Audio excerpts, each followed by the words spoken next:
जो योगी अपनी आत्मा में रमण करने का पुरुषार्थ करता है, फिर वो शरीर में क्या क्रिया हो रही है उसको भूल जाता है।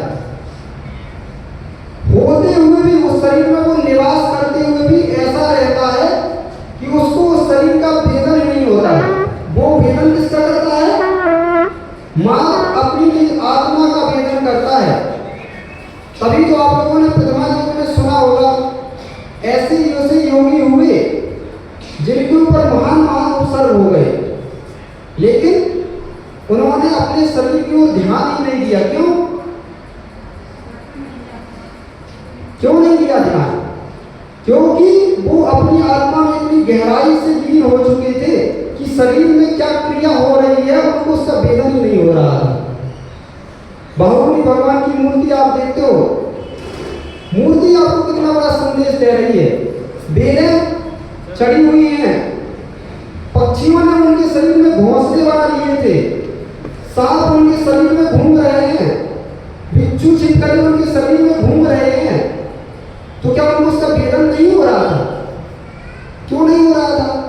शरीर तो हमारे जैसे कि उनका भी था ना, उनका अलग से था क्या? लेकिन उनको भेदन हो रहा था क्योंकि कहते हैं जो एक और दृष्टि चली जाती है तो दूसरी ओर से दृष्टि हट जाती है। एक ओर ध्यान होगा तो दूसरी ओर से ध्यान हट जाएगा। आपके पास दो बगीचे हैं, एक काय का बगीचा है, गुलाब का बगीचा है, एक और साग सब्जी का बगीचा है। और आपके पास क्या है? जैसा भैया एक बाल्टी पानी है। अब बताओ, गुलाब के बगीचे में पानी डाल तो एक ही बाल्टी पानी है, गुलाब के बगीचे में पानी डालोगे तो साग का बगीचा सूख जाएगा, और साग के बगीचे में पानी डालोगे तो गुलाब का बगीचा सूख जाएगा। बाल्टी एक ही, पानी एक बाल्टी ही है, तो एक कोई आपको निर्णय करना है कि हमें गुलाब का बगीचा क्या करना है, फल करना है कि साग का बगीचा क्या करना है, उसको फलित करना है। ऐसी आचार्य भगवान आपसे कह रहे हैं कि आपके पास भी दो बगीचे हैं। कौन कौन से? एक शरीर रूपी बगीचा और एक आत्म रूपी बगीचा। अब आप चिंतन करो कि आपको अपने आत्मा के बगीचे को हरित करना है कि शरीर के बगीचे को हरा भरा करना है।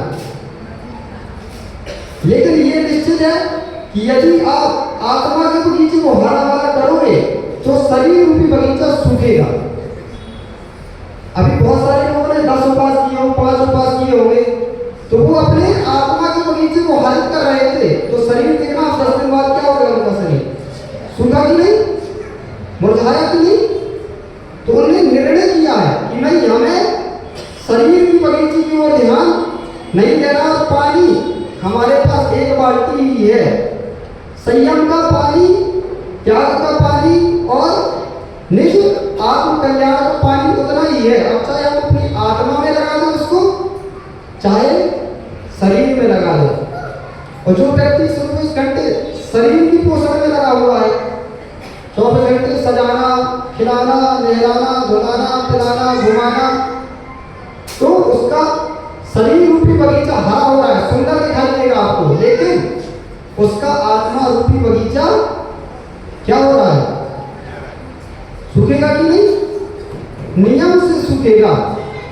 ऐसे अब हमें निर्णय लेना है कि हमें अपनी आत्मा का कल्याण करना है कि शरीर की ओर ध्यान देकर अपनी आत्मा का अपमान करना है।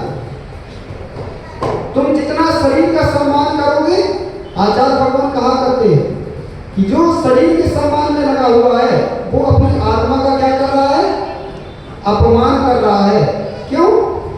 अरे इतनी बड़ी सभा लगी हुई है और किसी के यहाँ खड़ा करके जाओ, टीका लगा दिया जाए, उसको भी भगवान नहीं देखेंगे, उसको क्या देखेगा? हाँ, मेरा नाम चल रहा, मतलब उसके शरीर का सम्मान करना, उसको मान का सहाय दिलाना। और मान का सहाय तो आचार्य भगवान ने अपन को पहले ही छोड़ा दी। और व्यक्ति आजकल ज्यादा काम किसी की कर रहा है? मान का सहाय की ही कर रहा है। हमने एक दिन कहा तो समेत से सब लोग गए होंगे 20पंथी कोटि में, आप जाना 20पंथी, 13पंथी और 20पंथी कोटि में, मतलब जमीन पर इतने नाम लिखे हुए हैं कि आपको पैर रखने जगह नहीं है वहां पर। सबको जाना, सब भी शिकायत गए ना 20 कोटि में, ये किनके नाम लिखे हुए हैं?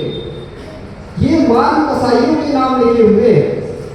वो कहते पैसा मैं तभी दूंगा दान जब तक मेरा नाम नहीं लिखेगा तब तक पैसा नहीं दूंगा मैं। चाहे बड़ी जमीन में लिख दो, लोग उस पर पैर रख के जा रहे हैं, उसका अंतर नहीं है, लेकिन मेरा नाम लिखना चाहिए तभी वो पैसा देता है। पंखे में नाम लिखो, पंखा भी असली मिलेगा मंदिर में। पंखा कभी जब मेरा नाम लिखा जाएगा, चाहे बड़ी वो घूमता है उसका नाम, तो नाम का राज कैसा होगा मालूम? आचार्य भगवान कहा करते जैसे आपने 10 उपास किए और पेपर में आपका नाम दे दिया, आपका यहाँ का उदयपुर न्यूज वहाँ नाम पहुँच गया, पेपर वाले ने दे दिया, तो उसका आनंद किसको आता है बताओ आप? कोई पढ़े ना पढ़े, उदयपुर के इतने सारे लोग हैं, किसी का ध्यान भी ना गया हो, कहाँ किसी कॉलम में नाम लिखा होगा उसको कौन पढ़ेगा? लेकिन मेरा नाम लिखा है तो मैं पढ़ के आनंदित हो जाता हूँ, मेरा पेपर में नाम आया। कितना आनंद आता है कि हाँ मेरा 10 उपास मैंने की, मेरा नाम, लेकिन आनंद आया किसको? जिसका नाम लिखा है मात्र उसे ही आनंद आता, दूसरा तो पढ़ता और ये पलटा है उसने, क्या उसमें ध्यान जाता है क्या? बस तू नाम का राग नहीं करना है, किसका राग करना है? जितना नाम की राग में फंसोगे, आचार्य भगवान कहा करते हैं कि जैसे मुनिगण होते हैं वो जमीन को पलकों को नीचे करके चलते हैं तो लोग उनको अपनी पलकों में बसा कर रखते हैं। क्यों? क्योंकि वो किसी को देखते नहीं, किसको देखते? मात्र अपनी ईरा पर भक्ति से जा रहे हो, लेकिन आत्म द्रव्य को देखते हैं। इसलिए लोग जो पलकों को नीचे करके चलता है लोग उसको पलकों में बसा कर रखते हैं, और जो पलकें अपनी दूसरों को देखने में लगाता है वो दूसरों की पलकों से क्या होता है? जो दूसरों की पलकों को देखता है लोग उसको पलकों में बसा के रखते हैं क्या? वो लोगों की नजरों से गिर जाता है। इसलिए जैन दर्शन ऐसा दर्शन है कि तुम अपने को देखो, दुनिया तुम्हें देखेगी, और जो पल को देखता है दुनिया उसको देखती नहीं। कैसा उल्टा है? एक चिंतन करो आप, व्यक्ति सोचता है मैं लोगों से जुड़ूंगा तो लोग मेरा सम्मान करेंगे, लेकिन ऐसा नहीं है। जैन दर्शन क्या कहता है? जितना तुम निज में रमण करोगे पल की श्रद्धा तुम्हारे प्रति उतनी बढ़ जाएगी। बढ़ेगी कि नहीं? बढ़ती है कि नहीं? मुनिराज आपके लिए क्या करते हैं बताओ? कुछ करते हैं? और मुनिराज को आप कितना व्यंजन बना बना के खिलाते हो, घर वालों को खिलाते हो क्या? वैसा घर वालों को नहीं खिलाते, लेकिन मुनिराज आया है तो कितने प्रकार के व्यंजन बना के खिलाते हो। क्यों? जिसको अपनी चिंता नहीं होती उसकी चिंता दुनिया करती है, और जो अपनी चिंता कर ही रहा है तो दुनिया वाले सोचते वो तो अपना कर ही नहीं, हमें करने की क्या जरूरत है? इसलिए आचार्य भगवान कहते हैं तुम अपनी चिंता मत करो, तुम तो निज आत्म धर्म में लग जाओ, विश्वास रखो तुम्हें पालन करने वाले मिलेंगे। व्यक्ति का जो पालन है वो परिचित लोग नहीं करते, अपरिचित लोग ही करते हैं। बताओ कौन करता है व्यक्ति का पालन, परिचित या अपरिचित?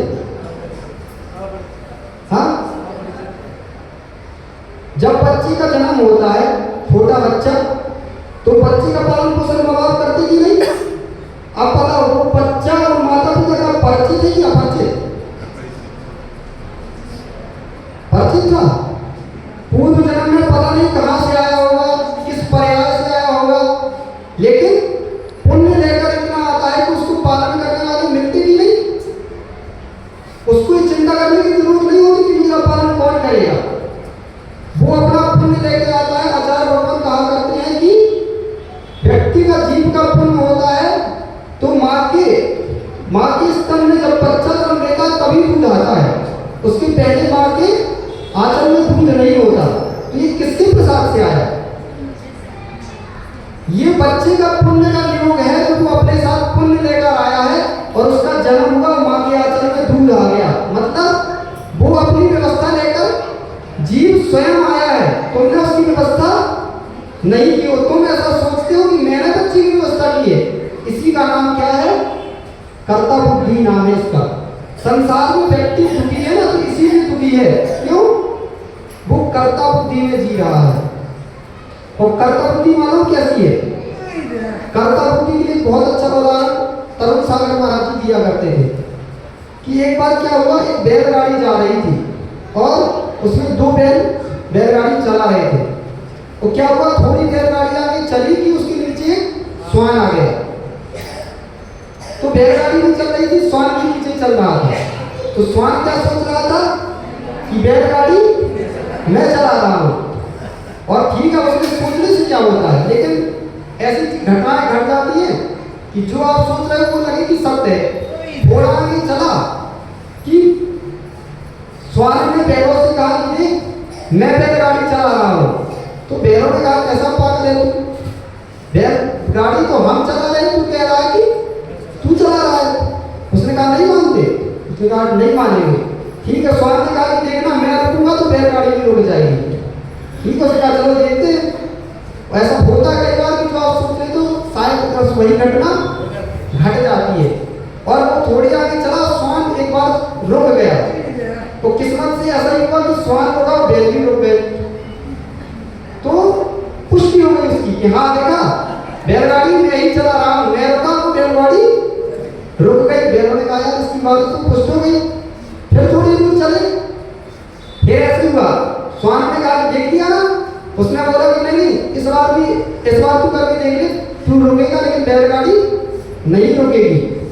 और फिर ऐसा हुआ कि स्वान थोड़ी दूर चला और अचानक वो रुका, और किस्मत ऐसी उसकी साथ हुई कि बैल भी फिर से रुक गए।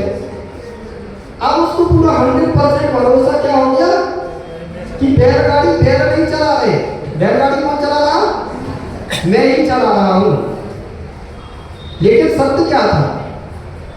सत्य ये था कि बैलगाड़ी बैल चला रहे थे। अगली बार ऐसा हुआ कि स्वान रुक गया और बैल चलते रह गए। तो उसको इस चीज का भान हुआ कि भैया मैं तो भ्रम में जी रहा था, बैलगाड़ी में नहीं चला रहा था, बैलगाड़ी तो बैल ही चला रहे थे। बस इसी भ्रम में प्रत्येक व्यक्ति जी रहा है।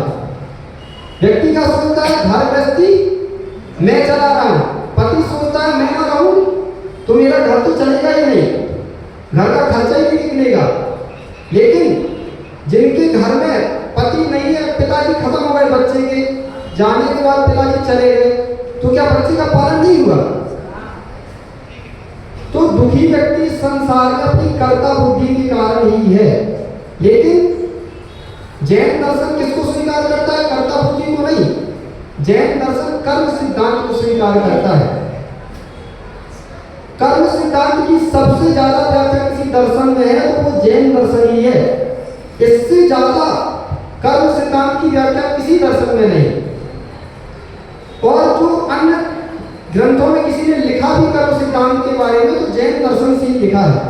जैसे तुलसीदास जी ने लिखा कि कर्म प्रधान विश्व कर राखा, जो जस करे सो तत्फल चाखा। अर्थात जैन दर्शन ये स्वीकार करता है कि जो व्यक्ति जैसा करता है उसका फल उसको वैसा ही मिलता है। ऐसा मत सोचना कि मैं करूंगा और मेरा फल किसी और को मिलेगा, ऐसा कभी नहीं होगा। यदि ऐसा होने लग गया तो तुम जो करोगे उसका फल यदि दूसरा भोगेगा तो तुम्हारा किए कौन भोगेगा फिर? इसलिए जैन दर्शन का सीधा सिद्धांत है कि आप जो करोगे अकेले करोगे, अकेले उसका फल भोगोगे। एका करोति कर्माणि एकोपि भोक्ते तत्फलम्। जैसा व्यक्ति करता उसका फल वैसा ही वही भोगता है। इन इंद्रियों का अशुभ प्रवृत्ति में उपयोग करेगा तो नरक तिरंज गति को गमन करेगा, और इन इंद्रियों को शुभ में उपयोग करेगा तो स्वर्ग की ओर गमन करेगा, और उसी को अपनी आत्मा में लगा देगा तो शुद्ध उपयोग में जाके एक दिन भगवत सत्ता को प्रकट करेगा। इसलिए उत्तम ब्रह्मचर्य धर्म कह रहा है कि निज आत्म धर्म में इतने रम जाओ कि पल तुम्हें दिखाई ही ना दे। एक बार क्या होगा, एक मुनिराज को एक व्यक्ति को बैराग हो गया और उसने क्या किया, दीक्षा लेकर वन में चले गए वो और साधना करने के लिए बैठ गए। देखो उत्तम ब्रह्मचर्य धर्म के दिन सुनो कि कैसे कैसे योगी इस भारत भूमि पर हुए। वो मुनिराज साधना करने जंगल में चले गए, एक वृक्ष के नीचे बैठे हुए थे और लोग आते थे जाते थे उनके दर्शन करते थे, लेकिन वो अपनी निज साधना में नित्य प्रतिदिन रमण करते थे, उन्हें दुनिया दिखाई नहीं देती थी। योगी की यही दशा होती है। योगी की दशा मालूम कैसी होती है? एक नट के खेल दिखाने वाले के जैसे। नट का खेल जानते? आजकल के तो बच्चे भी नहीं जानते होंगे। पहले होता था नट का खेल, होता था ना। तो नट के खेल में कैसा होता था कि एक व्यक्ति रस्सी में चल रहा है, रस्सी में चल रहा है, इतना एकाग्र भाव से चलता था कि देखने वाले की भीड़ लगी होती थी, लेकिन वो किसको देखता था? वो रस्सी में चलने वाला इतना एकाग्रचित होता था कि उसका ध्यान किसमें रहता था? मात्र रस्सी में। दुनिया उसको देखती थी, लेकिन वो दुनिया को नहीं देखता था। तो यदि वो दुनिया को देखने लग गया तो वो रस्सी पर चल पाएगा क्या? वो तो एक मिनट थोड़ा भटक जाएगा तो नीचे गिरेगा कि नहीं? बस यही योगी की दशा होती है। दुनिया योगी के दर्शन करती है और आनंद लूटती है, लेकिन योगी उस नट के खेल दिखाने वाले के जैसे अपनी आत्मा पर ही एकाग्र दृष्टि रखते हैं। जैसे नट खेल दिखाने वाला रस्सी पर अपनी दृष्टि रखता है, ऐसे योगी मात्र अपनी आत्मा में दृष्टि रखता है। दुनिया उसको देखती है, आनंद लूटती है, लेकिन वो दुनिया को देखने का आनंद नहीं लूटता। ऐसे योगी वहां विराजे हुए थे। लोग रास्ते से निकलते थे, चोर डकैत सब लोग जंगल में आते थे, मुनि के दर्शन करते थे और सब आनंद की अनुभूति करते थे और चले जाते थे। लेकिन योगी अपनी साधना में ही रत थे। हुआ ऐसा कि जब वो घर छोड़कर गए थे, उनके जाने के बाद उनके घर में उनकी बहन का जन्म हुआ। कब? जब वो घर छोड़कर चले गए, दीक्षा ले गए, उसके बाद उनके माँ के एक बहन का जन्म हुआ। जब वो बहन बड़ी हो गई तो उसकी शादी का समय आ गया, तो माँ ने उसकी शादी का रिश्ता पक्का किया और क्या किया कि सब लोग उसकी शादी के लिए चले। लेकिन उनका रास्ता कहाँ से जाता था? जंगल से होकर उनका रास्ता जाता था।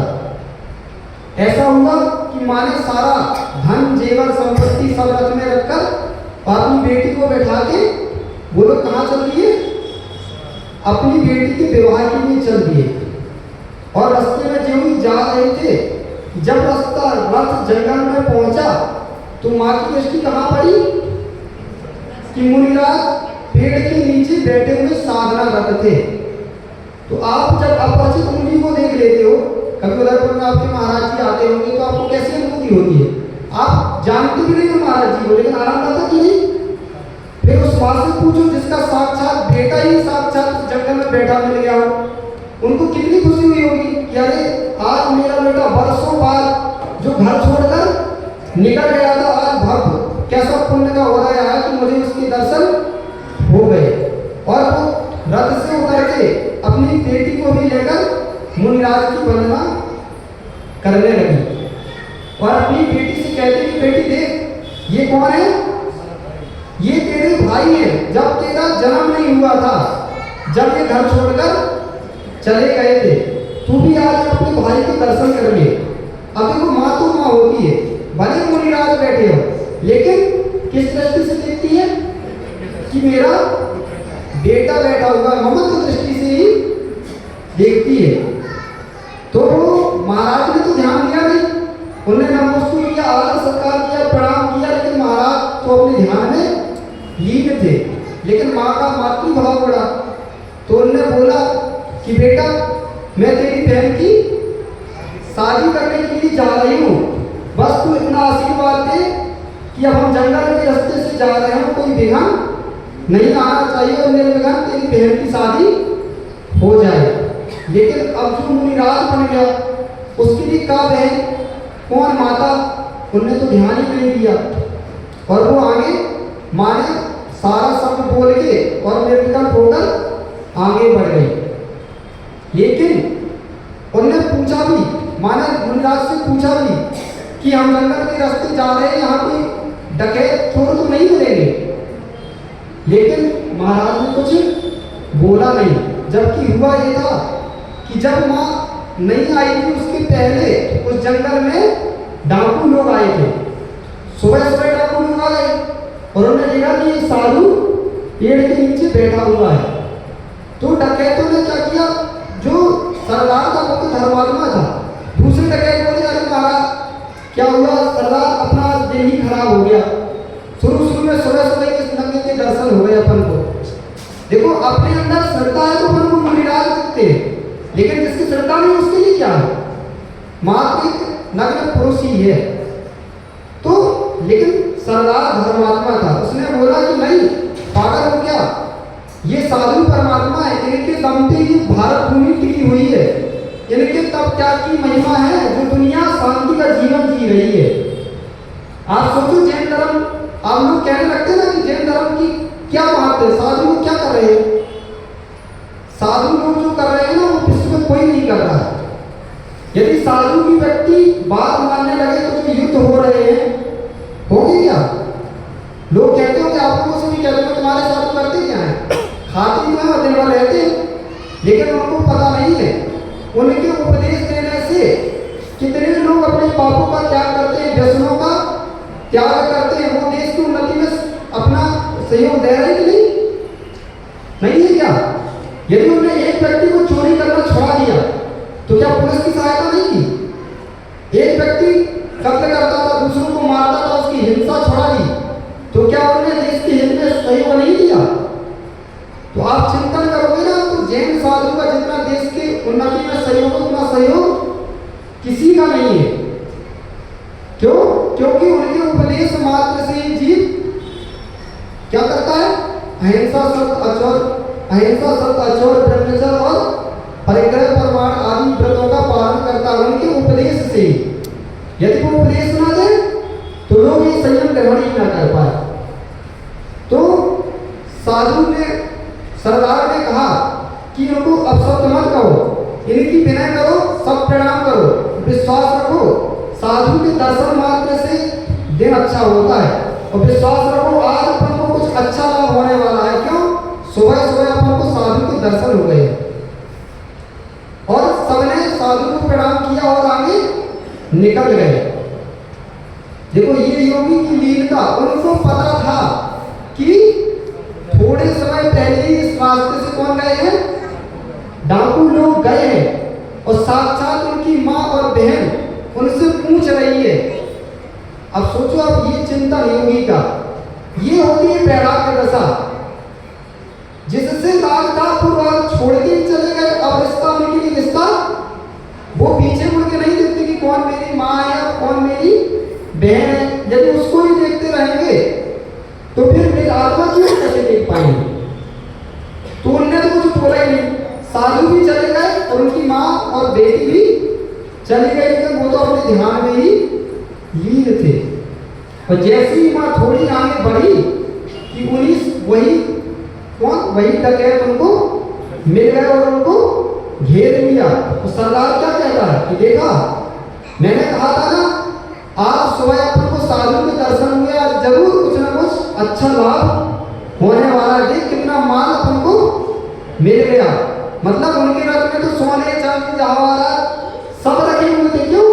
क्योंकि वो अपनी बेटी की शादी के लिए जा रहे थे और सारा धन वैभव डकैतों ने उनसे लूट लिया। फिर सरदार कहता है कि देखो, मैंने कहा था कि आज अपन को बहुत बड़ा लाभ होगा उन साधु महात्मा के दर्शन से। ये सब उनकी माँ सुन लेती है और माँ कहती है कि तुम क्या कह रहे हो? वो बोली कि मैं कह रहा हूँ कि हम पूर्व में थोड़े देर पहले एक साधु महात्मा के दर्शन करके आए थे और हमने उनसे वरदान मांगा था कि महाराज ऐसा आशीर्वाद दो, कुछ आज अच्छा लाभ हो जाए। तो उनके प्रसाद से देखो हमें कितना बड़ा लाभ मिल गया। अब माँ ने जब ये बात सुनी तो उसको इतना दुख हुआ कि आए धन धिक्कार हो मेरी इस कोख को, जिसको मैंने 9 महीने अपने गर्भ में रखा, उस कोख के बालक ने मेरी इतनी सी भी रक्षा नहीं कर पाई। उसने मुझे इतना भी नहीं बताया कि आगे जाकर डाकू लोग हैं, मतलब धिक्कार हो। वो कहती है कि लाओ, तुम्हें मुझे धन पैसा लूट लिया, इसकी मुझे कोई चिंता नहीं, मुझे तो तुम ये तलवार दे दो। वो बोली क्यों? वो डकैत बोलता तलवार क्यों मांग रही है? वो बोलती है कि मैं इस कोप को चीरना चाहती हूँ। तो वो डकैत बोलता है कि क्यों? उसने बोला कि जिस साधु के प्रसाद से तुम्हें इस धन संपत्ति का लाभ हुआ है ना, वो कोई और नहीं है। वो कौन है? इसी कोप में पला मेरा बेटा है। लेकिन इतने शब्द जब उस डकैत ने सुने तो वो उनकी माता के चरणों में गिर पड़ा और कहता है, माँ ऐसा मत कहो कि तुम्हारी कोख धिक्कार में जो नहीं, धन दे तुम्हारी कोख जिसने ऐसे साधु महात्मा को जन्म दिया कि ना उसे हमसे प्रयोजन था और इतना वैराग्य शक्ति उनके पास थी कि ना उनको अपनी माँ और बेटी से प्रयोजन था। तब उसने कहा कि नहीं, अब हम आपकी रक्षा करेंगे और आपका सहयोग करेंगे। उस डकैत ने क्या किया? सारा धन देखा उनका लौटा लिया, यथायोग स्थान उनकी माँ को स्वयं पहुंचाया। तो ये किसकी महिमा? ये साधु परमेष्ठी की अपनी अंतर्दृष्टि की महिमा है। यदि साधु राग, अपन किसको पूछते हैं? बताओ, आप रागी भगवान को पूछते हो कि भीत रागी? क्यों? बताओ, ऐसे भगवान को पूछते हो आप ना जो आपको आशीर्वाद देते हैं, ना आपको श्राप देते हैं, तो क्यों भगवान की भक्ति करते हो आप?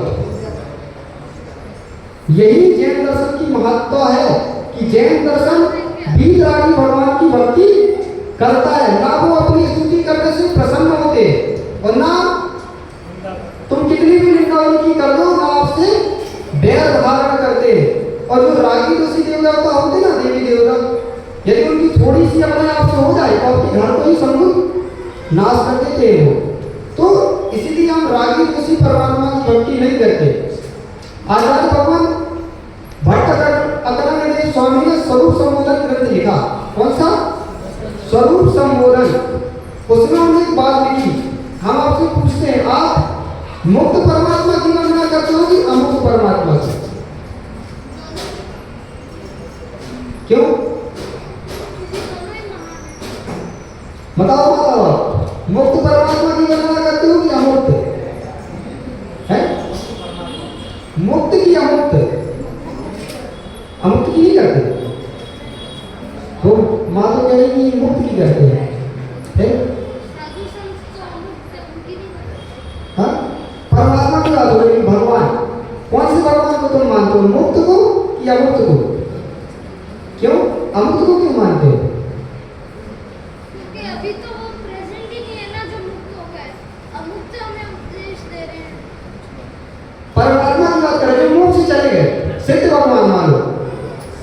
मुक्त सिद्ध भगवान की वंदना करते हो कि अमुक्त सिद्ध भगवान की वंदना करते हो? मुक्त की बस, अमुक्त की नहीं करते, हाँ? सिद्ध परमेष्ठी की बात कर रहे हैं। मुक्त सिद्ध परमेष्ठी की वंदना करते हो कि अमुक्त सिद्ध परमेष्ठी की वंदना करते हो?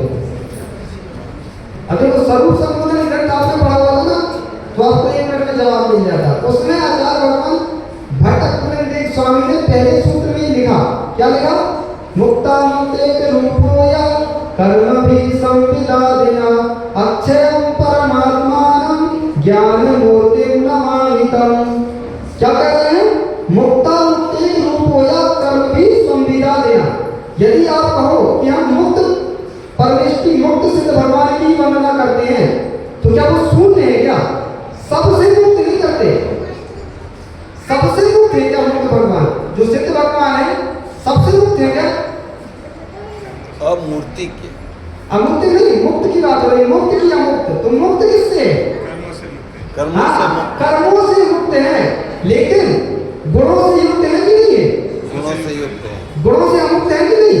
बिल्कुल बिल्कुल। ये दृष्टि जैन दर्शन की। मुक्त की भी वंदना करते हैं, जो कर्मों से मुक्त है ऐसे सिद्ध परमेष्ठी की वंदना।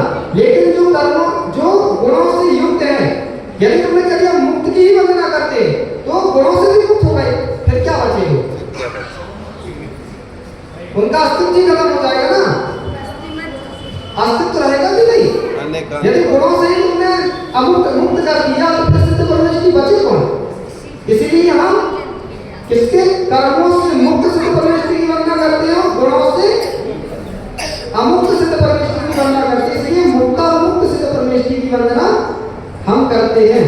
ये जैन दर्शन है। इसलिए वो भजन आप लोग गाते ना, ओ पालनहारे निर्गुण और न्यारे तेरे बिना हमरा कौन नहीं। ये भजन जैन दर्शन का नाशक है। क्यों? अभी आप लोग बोलेगा कि आप कौन सी सिद्ध परमेष्टि की वंदना करते हैं, गुणों से युक्त की मुक्त? तो भजन क्या गाते हो? ओ पालनहारे निर्गुण, निर्गुणी भगवान की वंदना करोगे क्या? अरे निर्गुणी तो तुम एक मनुष्य की वंदना नहीं करते, भगवान की क्या करोगे? यदि गुण नहीं हो किसी व्यक्ति के अंदर, तुम किसी व्यक्ति की विनय करते हो ना, तो जब उसमें गुण दिखाई देते हैं तभी विनय करने जाते हो। यदि गुण नहीं हो ना तो तुम उनकी विनय करने साधु परमेष्टि की विनय क्यों करते हो? तुम्हें लगता है कि यार हम तो कुछ नहीं कर पा रहे, इनके अंदर कितने हमारी अपेक्षा कितने गुण हैं, इसलिए उनकी वंदना करते हो। और कोई भी दृष्टि में आप ले लो, बेटा भी अपने पिताजी की इज्जत करेगा तभी जब उनको देखेगा कि पिताजी के अंदर गुण है। यदि दुर्गुण पिताजी के भी अंदर रहेगा तो व्यवहार में बच्चा भले उनकी सम्मान कर ले, लेकिन दिल से इज्जत अपने पिताजी की भी नहीं कर रहा। अरे शराब पीते, बीड़ी सिगरेट पीते, गुटखा उनके सामने खाएंगे, तो बेटा भी जानता है कि ये क्या है, उनके पास गुण है, ये क्या है, दुर्गुण है। तो तुम जब दुर्गुणी गुण से आयुक्त एक इंसान की वंदना नहीं कर सकते तो फिर ये भजन क्या तुम गाते हो कि हम निर्गुणी भगवान की वंदना करोगे क्या? इसलिए ऐसे भजन हमें नहीं गाना है जो हमारे एक दृष्टि से देखो नहीं है मालूम, इसलिए ये भजन नहीं गाना है। लेकिन एक दृष्टि ये भी है जैन दर्शन की, आप निर्गुणी भगवान की वंदना करते हो। कैसे कैसे? उनमें उनकी ही गुण है, पर गुण की अपेक्षा वो निर्गुणी है। पर की अपेक्षा लगाओगे ना, उनके निज के गुण निज में है, लेकिन पर के गुण से वो क्या है, अमुक्त है। अपने गुण अपने पास है, उनके पर के गुण उनके पास नहीं है। इसलिए उस दृष्टि से देखोगे तो वो अमुक्त है कि नहीं, निर्गुणी है। अपने गुण से युक्त है, पर गुण की अपेक्षा निर्गुणी है। ये देखो जैन दर्शन कुछ भी कहता है ना, उसका तुम अनेकांत दर्शन लगाओगे, हर बात को सिद्ध कर देगा। लेकिन तुम्हें क्या आना चाहिए, अनेकांत धर्म आना चाहिए। पर गुण तो अपने खुद के होते हैं, पर गुण कैसे होते हैं? पर गुण अपेक्षा ऐसा कि जैसे आपका नाम ऋषभ है, हमारा नाम रवि है, तो हमारा नाम रवि है, हम अपनी दृष्टि से रवि है, लेकिन हम ऋषभ नहीं है। अस्थि और नास्ति दो धर्म होते हैं, अस्थि और आस्ति। देखेंगे तो रवि की हमने अस्थि और ऋषभ की हमने नास्ति है। हम भी है, आप नहीं, हम भी है, हमें अपनी अस्थि और पर की नास्ति। ऐसे हमारा गुण हमें है, पर की गुण अपेक्षा हम निर्गुणी है। ये जैन दर्शन की महानता है कि हर बात को क्या करना है, सिद्ध कर देता है जैन दर्शन। किसके बल पर? अनेकांत धर्म के बल पर। जैसे आप लोग जैन हो और कोई व्यक्ति आपसे कहे, देखो स्वाध्याय नहीं करोगे ना तो आपको अपने धर्म का ही ज्ञान नहीं होगा। आप जैन हो और कोई व्यक्ति आपसे ऐसा आ जाए जो मांस खाता हो और आपसे कहे कि भैया तुम भी जीव खाते हो, हम भी जीव खाते हैं, तुम में हमें अंतर क्या है? जैसा भैया आप भी जीव खाते कि नहीं? सब जीव खाते हैं। क्या है, अपन एक इंद्र जीव नहीं मानते, हरि वनस्पति का है, तो आप जीव खाते हो कि नहीं? और जो मांस खा रहा है वो भी जीव खा रहा है, तो वो आपसे कहने लगे, यदि आप उसको उपदेश दोगे कि भैया मांस नहीं खाओ, इसमें बहुत हिंसा है, बहुत पाप है, तुम मांस को छोड़ दो, तो वो कुतर्की होगा, तो कहेगा कि ठीक है हम मांस खाते जीव, तो तुम भी तो जीव खाते हो, फल सब्जी नहीं खाते क्या, तो वो भी तो जीव है। फिर आप उसको क्या जवाब दोगे? क्या जवाब दोगे बताओ? मान जाओ बात कि हाँ सही है यार, वो भी जीव खा रहा है, हम भी जीव खा रहे हैं। तो आचार्य भगवान कहा करते हैं कि जीव की दृष्टि से देखेंगे तो ठीक है, वो भी जीव है, हम जीव है, लेकिन पर्याय दृष्टि से देखेंगे तो भिन्नता है, भेद है, अभेद है, दोनों देखना पड़ेगा। तो भेद है, एक इंद्रिय जीव और पंचेंद्रिय जीव में भेद है। फिर उसको समझाने के लिए क्या कहना, न्याय शास्त्र में आचार्यों ने लिखे, क्यों लिखे मालूम? न्याय नीति के ग्रंथ इसीलिए लिखे कि आज के जमाने में तो ठीक है, बात नहीं होता, लेकिन पूर्व में क्या होता था, तुम्हें अपने दर्शन को सिद्ध करना पड़ता था कि हम बड़े हैं, तभी तुम्हारा धर्म पालन हो पाता था, नहीं तो लोग तुम्हें अपना धर्म पालन नहीं करने देते थे। बताओ, ऐसा भी दिन था इस भारत देश में, जब भट्टाचार्य स्वामी थे तब बौद्धों का यहाँ राज्य था, जैन दर्शन में कुछ नहीं था यहाँ था, लेकिन उसका अस्तित्व नहीं था स्पष्ट रूप से। तो आचार्य भगवान ने फिर न्याय शास्त्र लिखे, न्याय से छल करके दूसरों को वाद विवाद में हराना है, तब उससे तुम्हें कहना पड़ेगा कि स्त्री सब एक जैसी है, सबके साथ एक जैसा व्यवहार नहीं होता। जैसे तू कह रहा है ना कि मांस भी जीव है और फल भी जीव है, तो उससे कहना यदि तू दोनों को एक समान मानता है तो मैं तुमसे पूछता हूँ, तेरे घर में माँ है, तेरे घर में तेरी बहन भी है, तेरे घर में तेरी बेटी भी है, एक दृष्टि से देखेगा तो कौन, तीनों कौन है? स्त्री है, लेकिन क्या तीनों के साथ व्यवहार एक जैसा होता है क्या? माँ का व्यवहार पत्नी के साथ करोगे क्या? पत्नी का व्यवहार माँ के साथ करोगे क्या? और पत्नी का व्यवहार बहन के साथ करोगे क्या? नहीं करोगे ना। तो जैसे उससे कहना कि जैसे स्त्री होने पर भी माँ का धर्म भिन्न है और बेटी का धर्म भिन्न है, बहन का धर्म भिन्न है, ऐसे ही जीव होने पर भी मांस का धर्म भिन्न है और एक इंद्रिय जीव का धर्म भिन्न। इतना ही अंतर है जितना तेरे घर की स्त्री होने पर रिश्तों में भिन्नता है ना, ऐसे ही ये मांस और एक इंद्रिय जीव में भिन्नता है। ये छल विद्या, यदि कोई अपने साथ छल कर रहा है, उसको तुम हरा नहीं पाए तो तुम्हारी धर्म का क्या हो जाएगा, ह्रास हो जाएगा। इसलिए उसको छल से कैसे भी उसको नीचा दिखाना है। नीचा दिखाने का मतलब धर्म तो हमारा ही सही है ना, हम सच्चा उपदेश दे रहे हैं तो हमारी विजय होनी चाहिए। इसलिए न्याय शास्त्र लिखे आचार्य भगवान ने हमारे। लेकिन आजकल कोई ये भी तो कह सकता है कि पंचेंद्रिय फर्क है, इंद्रिय फर्क। हाँ, वही तो बताना कि अंतर है। तुम क्या पंचेंद्रिय जीव का घात कर रहे हो हमारा, वो भी हम उसके बिना जीवन नहीं चल सकता, इसलिए उसमें भी हम बचत करते हैं कि भैया आप 5 हरी खाएंगे, 2 हरी खाएंगे, अनाज 1 खाएंगे, तो वो हमारा उसके बिना चल नहीं सकता, इसलिए हम उसका प्रयोग करें। उसका भी हम क्या करते हैं, प्रतिमान प्रायश्चित करते हैं। तो हमारे अंदर दया भाव है, तू तो निर्दयी होकर किसी जीव को मार के खा रहा है, इतना अंतर है। तो ब्रह्मचर्य धर्म यही है कि हम परदृष्टियों को हटाकर कहाँ ध्यान ले जाए अपना, जब हम अपनी आत्मा की ओर ध्यान ले जाएंगे, इस जीव का कल्याण तभी हो पाएगा जब पर दृष्टि हटाकर जीव निज में लीनता की ओर अपना पुरुषार्थ करेगा। तो अंतिम दिन है देखो, आज अंतिम दिन इतना जरूर सीख के जाना कि 24 घंटे, हमने कल भी बोला था कि 24 घंटे आप अपने घर, परिवार, बच्चों, पति सबके लिए समय देते हो। कभी जीवन में 2 मिनट अपने लिए भी रोज निकालो। कोशिश करो कि 2 मिनट हम कमरे के अंदर बैठेंगे तो कोई हमारे साथ नहीं होगा, मात्र कौन होगा, हम होंगे, मात्र हम। वहां पंच परमेष्टि को भी मत लाना।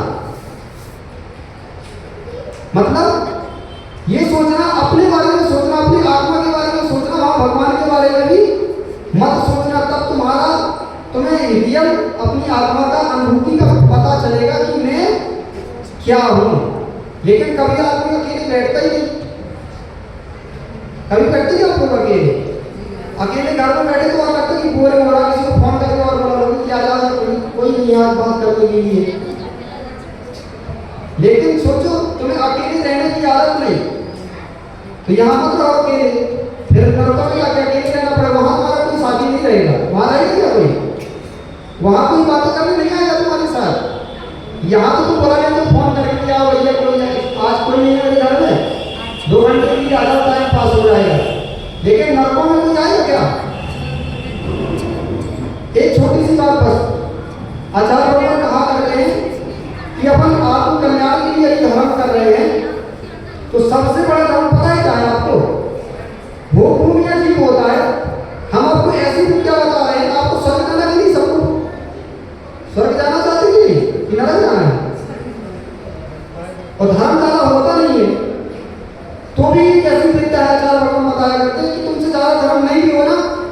मानो तुम स्वर्ग चले जाओगे। करना क्या मालूम? देखो उसके लिए उदाहरण है। आप लोगों ने स्वाध्याय किया होगा तो भोग भूमिया जीव जो होते हैं, प्रथम 3 काल भोग भूमिया होते ना, सुगमा सुगमा काल, सुगमा काल, सुगमा दुगमा काल, ये 3 काल कौन थे? भोग भूमि थी। कल्प वृक्ष थे, सब कल्प वृक्षों से प्राप्त होता था, लोग सुख शांति से जीते थे। और भोग भूमिया जीव का नियम होता है, वो धर्म बिल्कुल भी नहीं करता। भोग भूमिया धर्म करता है ना? भोग भूमिया बिल्कुल भी धर्म नहीं करता, लेकिन उसका नियम है कि भोग भूमिया क्रियंश भी होगा तो स्वर्ग जाता है। नियम है ऐसा। क्यों? किस बल पे जाता है बताओ? हाँ, किस बल पे जाता है? भगवान की भक्ति नहीं करता, ना वो स्वाध्याय करता है, ना प्रतिज्ञा करता है, कुछ नहीं करता है, लेकिन फिर भी स्वर्ग चला जाता है। तो ये आपको भी विद्या सीख लेना चाहिए कि ज्यादा हमसे धर्म होता नहीं, उसके जैसा कौन के बल पे चला गया स्वर्ग, बस उतना आप कर लो तो आप भी स्वर्ग चले जाओगे। किस बल पे स्वर्ग जाता है? मंद कसाय रखता है और भद्र परिणाम रखता है। और वो मंद कसाय भद्र परिणाम रहेगा हो पाएगा। यदि आप लोगों के बीच में रहोगे तो मंद कसाय भद्र परिणाम रख पाना बहुत कठिन काम है। वो कैसे होगा? सबके साथ रहते हुए भी जब तुम निज में रहोगे। भोग भूमिया जीव का ये लक्षण होता है कि भोग भूमिया जीव युगल जन्म लेते हैं। मालूम है आपको? वो भाई बहन के जैसे नहीं रहते, जो युगल जन्म लेते हैं वो पति पत्नी के जैसे रहते हैं, लेकिन उनका नियम रहता है कि वो अपने सुख में लीन रहते हैं। पर क्या करता है, किसी से मतलब नहीं रखते उनको। क्यों नहीं रखते मतलब? जो चाहिए कल्प वृक्ष से मिल गया, भोजन मिल गया, वस्त्र मिल गए, जो चाहिए सब कल्प वृक्ष से मिल जाता है। फिर तीसरे से मतलब ही क्या करना है उनको? उनका पड़ोसी क्या कर रहा है, पड़ोसी भोग भूमिया जीव क्या कर रहा है, कोई मतलब नहीं। बस सुखी रहने का यही सबसे बड़ा राज है। और आप सुखी हो तो इसीलिए सबसे दुखी हो। क्यों? अपने से ज्यादा मतलब रख के आपको इससे मतलब है कि पड़ोसी के घर में क्या हो रहा है। यदि सुखी रहना चाहते हो तो भोग भूमिया के जैसा जीवन प्रारंभ कर दो। हमारे घर में क्या हो रहा है उसी को पता करो, पड़ोसी के घर में क्या हो रहा है, क्या करना तुम्हें? कुछ भी नहीं कहा, क्या पड़ोसी घर में क्या हो रहा पता करने से। तो जब आप उस भोग भूमिया के जैसे रहोगे तो कि मेरे अंदर क्या हो रहा है, अच्छा तो यही है कि घर में भी छोड़ के मेरे अंदर क्या हो रहा है उस पर दृष्टि रखो। तो तुम नियम से ना भगवान के दर्शन करने आना, से ना पूजा करना, ना स्वाध्याय करना, जैसा हम कह रहे हैं वैसा जीना कि मैं क्या कर रहा हूँ, मेरे अंदर क्या हो रहा है बस उसको देखना और किसी को मत देखना। तुम स्वर्ग चले जाओगे नियम से। लेकिन तुम ऐसा नहीं रह पाते तो फिर तुम्हें भगवान की भक्ति करने आना पड़ता है। वो आना, क्योंकि ऐसा रहना बहुत कठिन है। तो ऐसा नहीं रह पाओ तो रहने का प्रयास करना, और नहीं रह पा रहे तो भगवान की भक्ति भी साथ में करते रहना। भद्र परिणाम रखना, मंद कसाय रखना, विश्वास रखो, छठवें काल से बच जाओगे और नरक जाने से बच जाओगे। इतने काल के लिए तो स्वर्ग चले ही जाओगे। फिर अगले भावों में धर्म करना और मोक्ष पुरुषार्थ करना। तो यही हमें धर्म का उपदेश दे रहा है। उत्तम ब्रह्मचर्य धर्म हमसे कह रहा है कि हम अपनी आत्मा में रमण करें और पर द्रव्यों से दृष्टि को मोड़कर निज द्रव्य की ओर दृष्टिपात करें। इसी मंगल भावना के साथ भगवान महावीर स्वामी की, आचार्य भगवान विशुद्ध साहित्य महामंडल की, उत्तम ब्रह्मचर्य धर्म की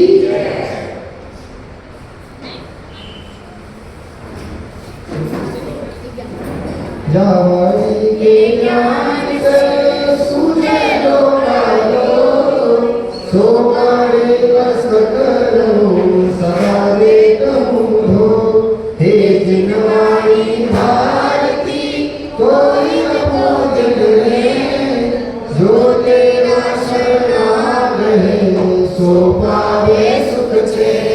देव भजो अरिहंत को गुरु से दया